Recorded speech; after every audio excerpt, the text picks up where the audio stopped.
നക്ഷത്രം. അനിഴ നക്ഷത്രക്കാരുടെ സ്വഭാവം അവർ നല്ല ലോയലായിരിക്കും, നല്ല ഡെപ്ത് ഉള്ളവരായിരിക്കും, നല്ല സ്ട്രെങ്ത് ഉള്ളവരായിരിക്കും. പുറത്തേക്ക് കാമാണ്, പക്ഷെ ഉള്ളിൽ വളരെ ഇൻറ്റൻസ് ആണ്. ഒരാളെ വിശ്വസിച്ചാൽ അവസാനം വരെ കൈവിടില്ല. ഇമോഷണൽ അറ്റാച്ച്മെൻറ്റ് നല്ല ഡീപ്പാണ്, പക്ഷെ ഓപ്പൺലി അത് നിങ്ങൾ കാണിക്കാറില്ല. ലൈഫിൽ പല കാര്യങ്ങളും സ്ട്രഗിൾ വഴിയാണ് നിങ്ങൾ സാധാരണ നേടാറ്.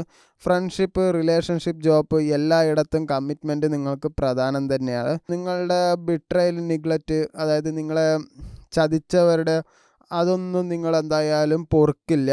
അതൊക്കെ വലിയ ആഴമുള്ള മുറിവായിട്ട് മനസ്സിൽ തന്നെ കിടക്കും. അനിഴംകാർക്ക് ജീവിതത്തിൽ എനിക്ക് എല്ലാം കൊടുക്കാം പക്ഷെ തിരിച്ച് കിട്ടുന്നില്ല എന്നൊരു ഫീലിങ്സ് പല ഘട്ടങ്ങളിലും നിങ്ങൾക്ക് വരും. 2025 അനിഴ നക്ഷത്രക്കാർക്ക് ഡിസംബറിൽ റിലേഷൻഷിപ്പ് കൺഫ്യൂഷൻ, ഡിസ്റ്റൻസ് 2025 ഡിസംബർ ആകുമ്പോഴേക്കും നിങ്ങൾക്ക് എന്തായാലും റിലേഷൻഷിപ്പിൽ കൺഫ്യൂഷൻ, ഡിസ്റ്റൻസ്, ഒരാളെ വിശ്വസിച്ചിട്ട് ഡിസപ്പോയിൻമെൻറ്റ്, കരിയറിൽ പ്രഷർ, റെക്കഗ്നിഷനും ഒക്കെ വൈകുകയും ചെയ്തു.